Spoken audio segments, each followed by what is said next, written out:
போற்றி பாடடி பெண்ணே தேவர் காலடி மண்ணே. இந்த பாட்டு சினிமால சிவாஜி ஐயா பாடியிருப்பாங்க. தேவர் மகன் அப்படின்னாலே கமல் சார் ஞாபகம் வருவாரு, சிவாஜி சார் ஞாபகம் வருவாரு. வரலாறு படித்தவங்களுக்கு, தேவர் சமூகத்தில் உள்ளவங்களுக்கு மட்டும் அல்லாமல் அனைத்து நன்றி தம்பி, அனைத்து சமூகத்தை சேர்ந்தவர்களுக்குமே இந்த தேவர் என்பது ஒரு பிள்ளையார் சொல்லி மாதிரி. ஏன் அப்படின்னாக்க, மதுரையில மீனாட்சி அம்மன் கோயில், அந்த கோயிலுக்கு கூட அனைத்து சமூகத்தை சேர்ந்தவர்கள் வரலாம் அப்படின்னு ஒரு ஒற்றுமையோட இருந்தவர் தான் நமது தேவர் ஐயா அவர்கள். இப்படி பல சிறப்புகள். அதே மாதிரி சுதந்திரத்திற்காக நேதாஜி ஐயா அவர்களோட சேர்ந்து தேவர் ஐயா அவர்கள் ஒரு ஆர்மி ஆரம்பிச்சாரு. ஆர்மின்னு சொன்னோம்னா உங்களுக்கு என்ன ஞாபகம்? பாத்தீங்களா, பிக் பாஸ் சொன்ன உடனே மைக்கே ஆஃப் ஆயிருச்சு. அப்ப அந்த லட்சணத்துல இருக்குது இன்றைய பிக் பாஸ் சீசன் 9 பாருங்க. அது கூட எனக்கு தெரியல. நான் இவ்வளவுக்கும் பிக் பாஸ் போயிட்டு வந்தவன் தான். தம்பி நல்லா வீடியோ எடுப்பா. ஏன் தம்பி தம்பி நில்லு நில்லுவா. தேவருடைய ஐயாவுடைய புகழ் எல்லாருக்கும் தெரியணும். முக்கியமா உங்களை மாதிரி இளைஞர்களுக்கு தெரியணும். ஏன் அப்படின்னாக்க, இன்றைய உள்ள இளைஞர்கள் என்ன பண்றீங்க, பிக் பாஸ் தான் பார்த்துட்டு இருக்கீங்க. அதுல உள்ளவங்களுக்கு தான் நீங்க ஆர்மி அமைச்சிட்டு இருக்கீங்க. ஆனால் அந்த காலத்திலேயே நேதாஜி ஐயா அவர்களும் தேவர் ஐயா அவர்களும் ஒரு ஆர்மி ஆரம்பிச்சு மக்களுக்காக சேவை செய்து கொண்டிருந்தவர் தான் நமது தேவர் ஐயா அவர்கள். தம்பி பிக் பாஸ் மட்டும் பார்க்காம இந்த பக்கமும் பாரு. ஏன்னா தேவர் ஐயா அவர்களுடைய புகழ் என்னைக்குமே வளர்ந்து கொண்டேதான் இருக்கும். காரணம், அவர் செய்த தியாகங்கள் எல்லாமே விதைத்து விட்டு போயிருக்கிறார். அவர் விதைத்து விட்டதுதான் இன்னைக்கு மரமாக, செடியாக, கொடியாக வளர்ந்து கொண்டிருக்கிறது. அதற்கு ஒரு உதாரணம் பார்த்தீங்கன்னாக்க, நம்ம இயக்குனர் மோகன்ஜி ஐயா அவர்களை சொல்லலாம். அப்புறம் ஐஜேகே ஆனந்த் முருகன் ஐயா அவர்களை சொல்லலாம். திரு உமாபதி ஐயா அவர்களை சொல்லலாம். பாண்டியன் ஐயா அவர்களை சொல்லலாம். இன்பராஜ் பாண்டியன் அவர்களை சொல்லலாம். கூல் சுரேஷ் சொல்லலாம். அப்படி நன்றி. வணக்கம். எனக்கு வைக்கலையா உங்களுக்கா? பாருங்க, எனக்கு வச்சாலும் சரி, இவருக்கு வச்சாலும் சரி, இது ரெண்டுமே சேர்ந்து தேவர் ஐயா அவர்களுக்கு தான் போய் சேரும். காரணம் என்னன்னா, எங்க ரெண்டு பேருக்கு நடுவுல தேவர் ஐயா அவர்கள் தான் தெரியுறாங்க. அப்படி தேவர் ஐயா அவர்களுடைய புகழ் என்னைக்குமே வளர்ந்து கொண்டேதான் இருக்கும். அப்படிப்பட்ட தேவர் ஐயா அவர்களுக்கு இன்று 30 விழா இருக்கிறதுல நான் ரொம்ப சந்தோஷப்படுறேன். அதே மாதிரி தேவர் ஐயா அவர்கள் பிறந்த மதுரையில ஆப்பநாடு அந்த கிராமத்துல தான் தேவர் ஐயா அவர்கள் பிறந்தாங்க. நிறைய பேருக்கு தெரியாது. நம்ம இப்ப என்ன பண்றோம், Ajith sir, Vijay sir, Kamal sir, Rajini sir இதேதான் பார்த்துட்டு இருக்கோம். தேவர் ஐயா அவர்களுடைய வரலாறு தெரிஞ்சுக்குங்க, சரிங்களா? அந்த ஆப்பநாடு கிராமத்துல பிறந்த அந்த தேவர் ஐயா அவர்கள் இன்னைக்கு எவ்வளவு பணக்காரங்க இருக்கலாம். தேவர் ஐயா அவர்கள் இறப்பதற்கு முன் தன்னுடைய சொத்துக்கள் அனைத்தையுமே பொதுமக்களுக்கு எழுதி வைத்து விட்டு இறந்தவர். அப்படிப்பட்ட ஒரு மகான் அவரு. அவரை போற்றுவதில் நாங்க மட்டுமல்ல, உலகத்தில் உள்ள அனைவருமே ரொம்ப சந்தோஷப்படுறோம். அப்படிப்பட்ட ஒரு தலைவர் தான் நமது தேவர் ஐயா அவர்கள். இதெல்லாம் நீங்க வரலாறு பார்த்து தெரிஞ்சுக்குங்க. இன்னைக்கு உள்ள இளைஞர்கள் என்ன பண்றாங்க, 10 வயசு வரைக்கும் இருக்கிற பசங்க செல்போன்ல கேம் விளையாடிட்டே இருக்கிறாங்க. அந்த இளைஞர்களுக்கு வரலாறு தெரியல. அப்படி இப்ப கூட பாருங்க, வரப்போற டெக்னாலஜி ஏஐல வரப்போகுது. தயவு செய்து இந்த ஏஐ டெக்னாலஜி கொண்டு வரவங்க நம்ம தேவர் ஐயா அவர்களுடைய வரலாற்றையும் கொண்டு வாங்க, சரிங்களா? அப்படி அவருடைய புகழ் என்னைக்குமே வளர்ந்து கொண்டேதான் இருக்கணும். தேவர் ஐயா அவர்கள் அவர் ஒரு சமூகத்தை சேர்ந்தவராக இருந்தாலும் இன்னைக்கு நான் வந்திருக்கேன்னா அதற்கு அனைத்து சமூகத்தை சேர்ந்தவங்களுமே ஒண்ணுதான் அப்படின்னு சொல்லி பாடுபட்டவர். எப்படி தேசிய தலைவராக இருக்கிற அம்பேத்கர் ஐயா அவர்கள் எப்படி ஒரு தேசிய தலைவராக இருக்கிறாரோ அதே மாதிரி தான் தேவர் ஐயா அவர்களும் ஒரு தேசிய தலைவராக இருந்து கொண்டிருக்கிறார். இந்த நேரத்தில் மோகன்ஜி சார், நீங்க கை தட்டணும் மறந்துட்டீங்க. நீங்க மறந்ததற்கான ஒரு காரணம் இருக்கு. அது என்ன அப்படின்னாக்கா, கோயம்புத்தூர்ல ஜிடி நாடு ஐயா அவர்களுக்கு பிரிட்ஜ் திறந்திருக்காங்க, மேம்பாலம் திறந்திருக்காங்க. அது சந்தோஷம். நிறைய பேர் நினைப்பாங்க அது என்ன ஒரு ஜாதி பெயரை வச்சு அது திறந்திருக்காங்களே, இதே ஒரு தெருவுல தேவர்னு சொல்லி பேர் வச்சா அது அழிச்சிடணுமா, கோனார்னு சொல்லி பேர் வச்சா அழிச்சிடணுமா அப்படின்னு சொல்லுவாங்க. இந்த நேரத்தில் மோகன்ஜி ஐயா அவர்களே, நான் தமிழக அரசுக்கு ஒரு வேண்டுகோளாக வைக்கிறேன். இயக்குனர் மோகன்ஜி அவர்களுக்கு நீங்க கூடிய விரைவில், அதாவது இன்று இல்லாட்டியும் வரலாற்றில் கண்டிப்பாக மோகன்ஜி அவர்களுக்கு ஒரு இயக்குனருக்காக நான் சொல்லல, ஒரு சமூகத்தை சேர்ந்தவருக்காக நான் சொல்லல, அவர் ஒரு பொது உடைமையில் உள்ளவர் என்பதனால் சொல்கிறேன்.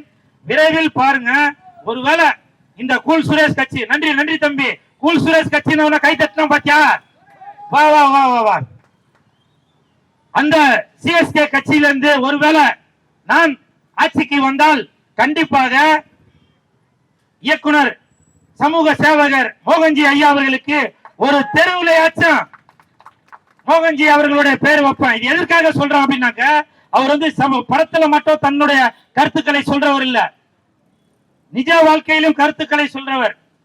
மக்கள் எப்பவுமே ஒற்றுமையுடன் இருக்கணும் அப்படின்னு சொல்லி எதிர்பார்ப்பவர். ஒரு சிலர் மோகன்ஜி அவர்களை வேற மாதிரி திசையில கொண்டு போறாங்க, ஆனால் அவர் அப்படிப்பட்டவர் இல்ல. ஒரு உதாரணத்துக்கு ஒன்று சொல்றேன். இந்த இடத்துல கூட ஒரு மாற்றுத்திறனாளி அவர்கள் ரொம்ப நேரம் நின்றுட்டு இருந்தாங்க. அவர் டக்குனு எழுந்து அவருடைய சேரை கொடுக்குறாரு. சேரை கொடுத்து, ஐயா நீங்க உட்காருங்க, நீங்க அப்ப அவர் சொல்றாரு, இல்லங்க நீங்க இந்த இடத்துக்கு கெஸ்டா வந்திருக்கீங்க, நீங்க மேல உட்காருங்க, நான் கீழே உட்காரேன் அப்படின்னு. இல்ல, அவருக்கு ஒரு சேரை போடுங்க அப்படின்னா, இதுதாங்க மனித நேயம் என்று சொல்றது. இது நான் மேடைக்காக சொல்ல வரல, நானு அப்படி தன்னுடைய படங்களில் மட்டுமல்ல நிஜ வாழ்க்கையிலுமே தன்னை அர்ப்பணித்துக் கொண்டவர் தான் இந்த மோகன்ஜி ஐயா அவர்கள். அதே மாதிரி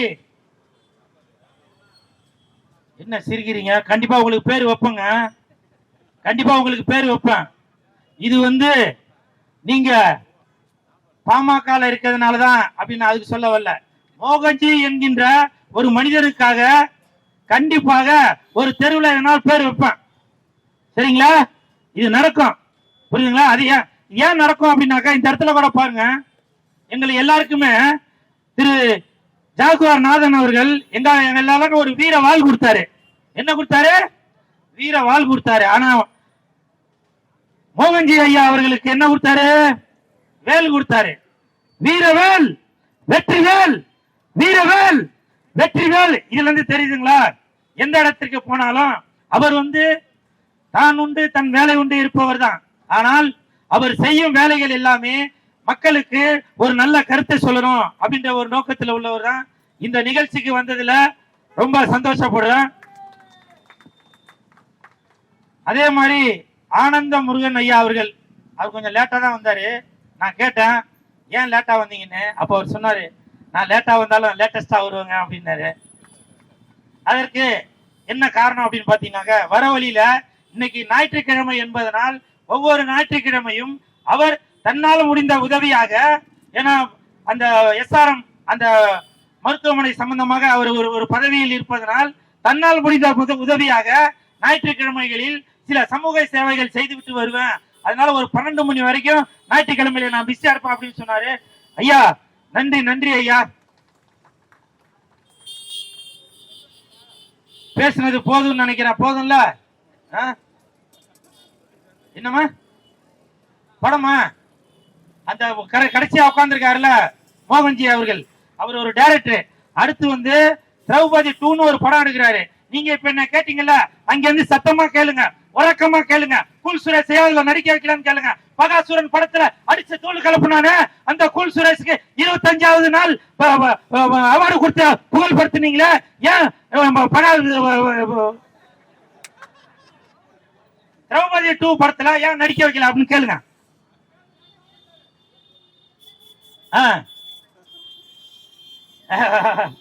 சரி, ஓகே, நீங்க வேற டாபிக் போறீங்க. இருந்தாலும் என்னை பற்றி முழுமையாக தெரிந்து கொண்டு சிம்பு படத்துல நடிச்சது வரைக்கும் நீங்க சொன்னீங்க. சூப்பர் சூப்பர்மா, வாழ்த்துக்கள் வாழ்த்துக்கள்.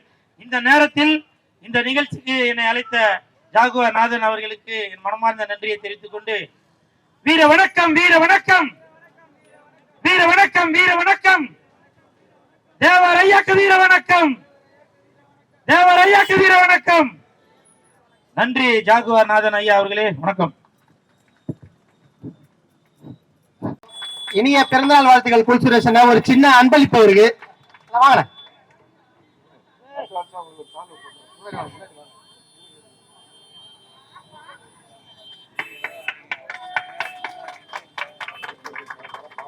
ஆமா, இனிய பிறந்தநாள் வாழ்த்துக்கள் திரு குல் சுரேஷ் அவர்களுக்கு. ஆனா கிஃப்ட் வாங்கி கொடுங்க, கிஃப்ட் வாங்கி கொடுங்க.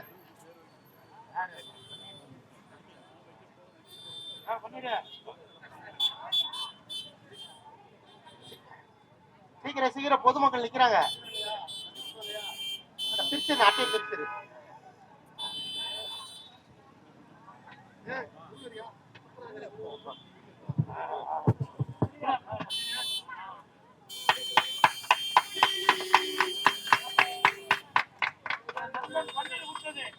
என் நண்பன் பன்னீர் கொடுத்தது, என் நண்பன் பன்னீர் கொடுத்தது.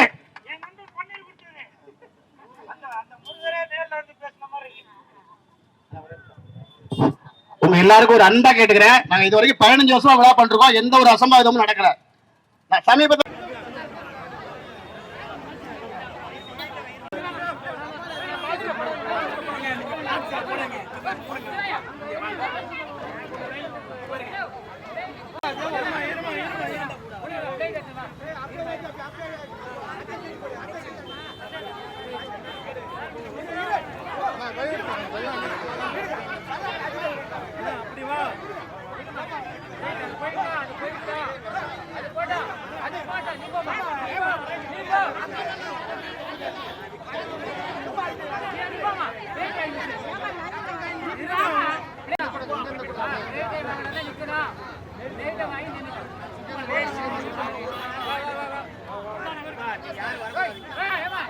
அவர்கள் மரியாதை செய்வார்கள்.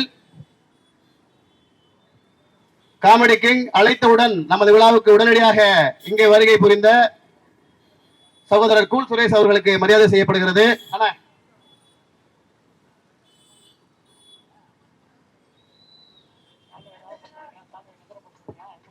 சால்வை அணிவிக்க தம்பி கதிர் அவர்களை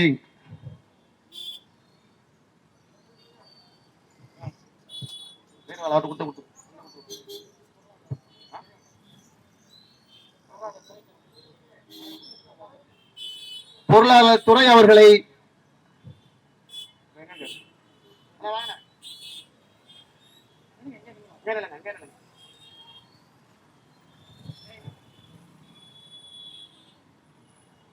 குல் சுரேஷ் அவர்களுக்கு நினைவு பரிசு வழங்கப்படுகிறது.